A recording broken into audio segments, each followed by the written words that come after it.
Hi Year 11, so we are on to Act 1, Scene 6 of Macbeth. Now, as always, you've got the information along the side here, and I will read through, and then I will do the breakdown of the scene. Remember to use the information at the side here as well to sort of break down what's being said and help you in your analysis when you're reading it. When I'm reading, I will not refer to the names of the characters, except for if there's a group of them speaking all at once, just because that makes it a little bit confusing otherwise. So hopefully that's okay for you. Let me know though if you want me to change the way that I am reading through this for you. Alright, so in Act 1, Scene 6, we're with King Duncan, and his followers as they approach the castle, and they are welcomed by Lady Macbeth and Macbeth. So we're at Inverness, approaching Macbeth's castle, haunt boys and torches. Enter King Duncan, Malcolm, Donalbain, Banquo, Lennox, Macduff, Ross, Angus and attendants. You've got some information here about who the haunt boys are. So reed instrument, ancestors of the modern oboe. Torches, an indication that the scene takes place at night. So the haunt boys as well, they'd be sort of announcing the arrival of the king. Okay, so Duncan. This castle hath a pleasant seat. The air nimbly and sweetly recommends itself unto our gentle senses. This guest of summer, the temple-haunting martlet, does approve by his loved masonry that the heaven's breath smells wooingly here. No jutty, frieze, buttress, nor coign of vantage, but this bird hath made his pendant bed and procreate candle. Where they most breed and haunt, I have observed the air is delicate. Enter Lady Macbeth. C.C., our honoured hostess, the love that follows us sometimes is our trouble, which still we thank as love. Herein I teach you how you shall bid God yield us for your pains, and thank you for your trouble. All our service, in every point, twice done, and then done to double, were poor and single business to contend against those honours deep and broad wherewith your majesty loads our house. For those of old, with the late dignities heaped up to them, we rest your hermits. Where's the Thane of Cawdor? We coursed him at the heels, and had a purpose to be his purveyor, but he rides well, and his great love, sharp as his spur, hath holped him to his home before us. Fair and noble hostess, we are your guests tonight. Your servants ever have theirs themselves, and what is theirs in count, to make their audit at your highness's pleasure, still to return your own. Give me your hand, conduct me to mine host, we love him highly, and shall continue our graces towards him. By your leave, hostess. Starting at the opening of the scene then, so in this scene there is a lot of talk about the castle and where Macbeth's castle is situated, and there's lots of praise about it.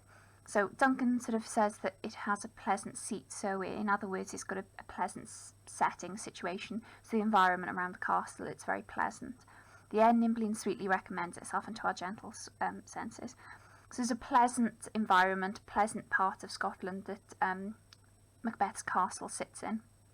Banquo then sort of responds with a similar sort of description of the actual then castle itself, saying how lovely it looks, and this guest of summer, the temple haunting martlet, does approve. So he's talking about a bird that comes to roost there as well. So he's saying that even the birds approve of this castle. So nature seems to be sort of linked then to Macbeth's castle at this point, and we know that nature is really important because that is something that's a main theme within the play as well. So nature here as well is described as having approved of this loved masonry. Masonry meaning sort of the that's got double meaning really, because masonry is to do with bricks and formation of stone, and also it's talking about the nest of the bird as well that sort of stays in this area, that the heaven's breath smells wooingly here. So interesting there as well that it talks about heaven's breath smells wooingly here, so there's a nice air to the area, but that link to heaven is ironic because obviously Duncan dies in Macbeth's castle, and there's this link to heaven here. No jutty, frieze, buttress, nor coign of vantage, but this bird hath made his pendant bed and procreant cradle, where they must breed and haunt. So he's just talking about these birds that favour this area. I have observed the air is delicate, and clearly he's making a link then between how pleasant the air is around the castle, linking it then to the birds, and perhaps suggesting that that's why they nest there. So then we have Lady Macbeth arriving into the scene. So this is going to be important. I will highlight this because obviously you could be asked about Lady Macbeth in the exam, and it's good to notice how she is described here. She is described as an honoured hostess. So he's praising her here, and he's describing her through that adjective honoured. He's praising her.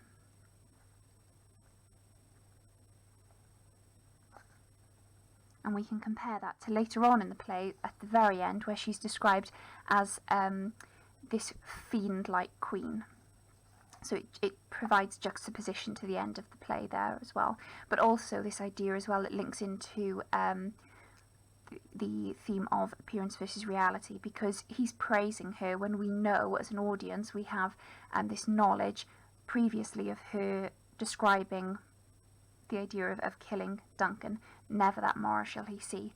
So we know that she's not an honoured hostess. So that's significant. We've got this dramatic irony where we as the audience are aware of something that the characters on stage are not. And we have here as well, if you're ever asked about the relationship of Macbeth and Lady Macbeth, the love that follows us sometimes is our trouble, which still we thank as love. Oh, sorry, I'm confusing it with the next bit. With this bit, what he's saying here, sorry. Sometimes it's a nuisance to have people offering me kindness, but I am always still grateful for it. So he's sort of talking about, as king, he's aware that sometimes people will, don't write this in the exam, but suck up to him, and he's aware that it's just because of his title, but he's still thankful for it. So herein I teach you how you shall bid God yield us to your pains and thank us for your trouble. Biblical reference here. And you've got the explanation at the side here. This is my way of teaching you to ask God to reward me for the trouble you are having to take, and also to thank me for providing the occasion for that trouble.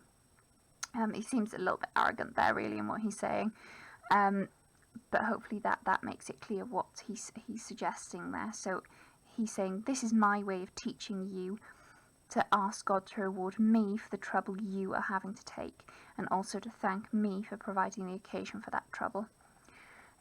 Again, it's kind of linked into this idea of him being king and expecting people to behave in this way for him. But Lady Macbeth responds as contextually she would be expected to respond to a king. All our service in every point, twice done and then done double, we're poor and single business to contend against those honours deep and broad, wherewith your majesty loads our house. So she's explaining, if every part were done twice and then twice again, Lady Macbeth continues the language of duplication and multiplication, began by the captain at the beginning, and repeated by the Weird sisters, and soon to be reiterated by Macbeth. Okay, but she's sort of suggesting that everything that we do, if we had to do it twice, it still wouldn't be enough to compare with everything that you've given us, the honours that you've given us lately.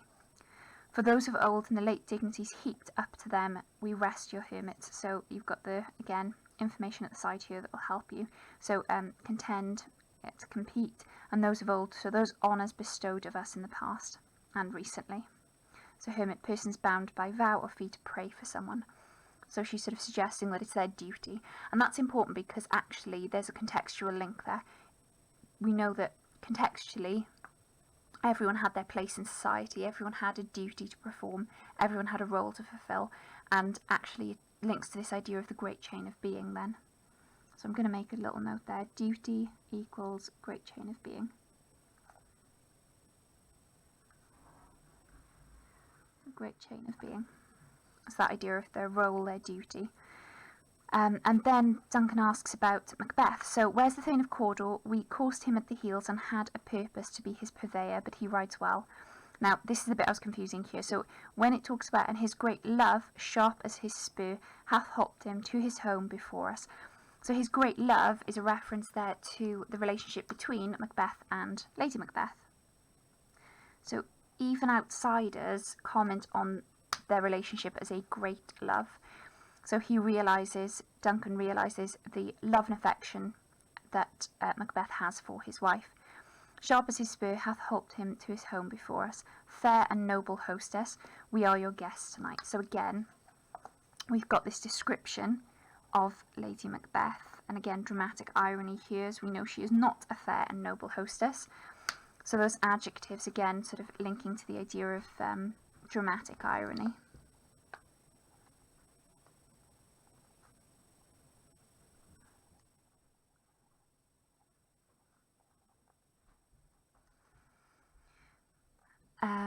And then we go on to Lady Macbeth. So your servants ever, so she's again don't write this in your exams, but she's sucking up to the king here. Your servants ever have they as themselves, and what is theirs in count, to make their audit in your highness's pleasure, still to return to your own. So again, here we have the information at the side that sort of explains that for us. Your majesty's servants hold everything in trust. For your majesty, they will give an account whenever you ask, and will always return everything back to you. So she's sort of suggesting that, again, it kind of links to what she was saying, that it's their duty, and that they'll do everything that they can to give back to the king then when he's rewarding them as well so highly. And then Duncan, by your leave, so give me your hand, conduct me to mine host. We love him highly and shall continue our graces towards him. By your leave, hostess. So with your permission, the courteous indication that Duncan is ready to enter their castle. So, we do have this sort of command, give me your hand, conduct me to mine host, we love him highly. I'm just going to pick that up because, again, that could be a key quote that we use there, because it links into this idea of how Macbeth is perceived by others. He's described here by Duncan, the very man he's going to kill, and commit regicide against by killing him and taking his life, committing treason against him. We love him highly. So it really kind of emphasises how horrific Macbeth taking Duncan's life is, because Duncan trusts him so completely. And it does link back to the original Thane of Cawdor, when Duncan talks about how you're not able to see the mine's construction in the face. So we've got that kind of double meaning there. But that's quite a short act there. Hopefully that makes sense. And you're able to make some notes on that then and sort of understand that quite clearly. Any questions though, just drop me a little message in our Google Classroom, or send me a little email.